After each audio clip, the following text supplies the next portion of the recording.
So in 2007, we kicked off a major initiative called Design for Delight to basically teach the organization the fundamentals of design thinking, together with, and that we call Design for Delight, together with our own principles on how you find successful businesses, kind of emulating some of the future-back work that you lead that Clay's inspired. So we did a huge amount of teaching, took our top 400 people, a full-day session on it, lots of materials. We trained coaches throughout the company. And there was a burst of energy, and I think a couple of articles written. But by 2014, I think we really could safely say we had lost the mojo.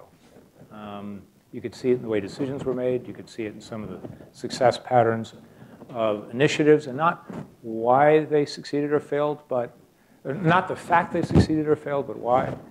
So we then set out to turn the ship and inculcate it into the, culture is the way we do things here. So it's the actions, the behaviors of people up and down.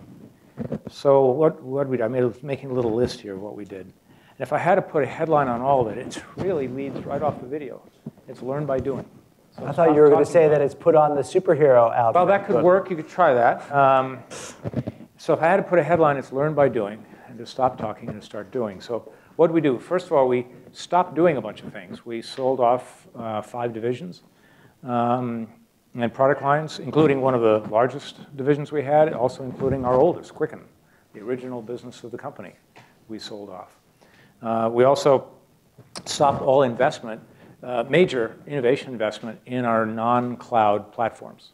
So we stopped a bunch of things on the theory of do less better. And next, I believe if you're going to change the behaviors of a company, you've got to have some evidence of success inside your own company. You just can't use other guys' stories. And if you don't have a success for what you're trying to teach inside your company, you better find one, because people won't believe it if it's just Amazon doing it. So fortunately, you could find in pockets where we were doing things well. And we had one particular group who had had a major new product success. And as we dove in to understand it, they really had been doing things the way we had originally taught. So nurture successes in pockets, because you're going to need those success stories, because leaders gravitate to success. Thirdly, the top execs have to change. It's their habits that drive the company. And it's their habits that are the barriers to change. So we swapped some BU leaders. So took the same guys, put them in different jobs, just to lubricate and get new thinking. We upgraded a couple other leaders. But then we engaged the top leaders in the discovery process.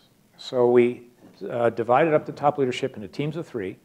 And this is the top 25 people, they had to go out and personally, they were assigned, Brad and I assigned them topics, that they had to research for a few months and then come back and present their research to the rest of the leadership team. And this was stuff way out of the box for them, because like everyone, they spend most of their time on that end of the spectrum. So this was understand the changes happening in finance in China and report back. Understand what AI is bringing and report back. Understand young people and how they interact with computing. And this team decided that college students were not young enough, nor was high school. They went to people basically in middle school. Those are the people who are at the biggest cutting edge, because they've grown up with phones, with smartphones in their hands. So those were the kind of projects. So involve the leaders in the doing, in this case, in the discovery process. And they couldn't delegate it. A number of them wanted to delegate to their teams, because that's what they do. Not in this case. You had to do it yourself, which means you had to be on the plane to China, for example, for that project. So the top leaders have to change. And then this is really all learned by doing. And in my view, it's learn by doing for everyone. If you, with the guys who've studied the Toyota production system and why it didn't penetrate US auto manufacturers for so long, even GM, which had a Toyota plant in their system. So if you send one guy out to see the new process, and that guy gets all excited and comes back and tries to teach the other 10,000, it never works. So you've got to take the whole group So we had the whole executive team do this. And then when it came to the company, we decided to train the entire company.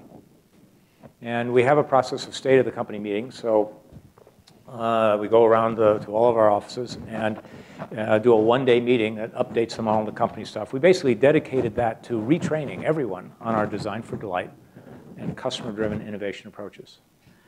Everyone. So they all had to go out and do follow me homes in advance. So teams of 2 go out and call on customers or prospects and do a process we have called a follow me home. And then they had to come in and bring those problems that they observed, and then they actually worked on it. It wasn't learned by lecture. Anyone knows, a lecture is the fastest way to transfer information from the professor's notes to the student's notes without going through the brains of either. So I believe learning only happens by doing. And if we want any chance of them doing it back at the workplace, they have to do it when we get them together. So we had them go through and actually do the process from the beginning of understanding the customer problem all the way through to designing the experiment to run. And so that's learn by doing for all. And then lastly, the company grows to reflect its leader. It's really important, the questions the leader asks. And so we had to make sure we were asking the questions that insisted and evoked the behaviors that we were teaching. So questions like, well, what experiment are you going to run next week on that?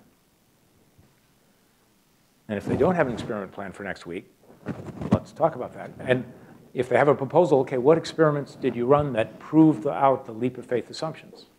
These are all the things we teach. But if we're not asking for it, if we're looking at the spreadsheet and saying that looks good, and they're not asking for how they got to the answer, we're not teaching and reinforcing the same behaviors. So what have been the results of that? Company's now in a year where we're growing, we're having the best growth year we've had in at least a dozen. And we have not only that pocket where that product invented, that system invented by that group is doing extremely well. We have a new business that we launched this past year that's the fastest growing and biggest first year new business we've ever had.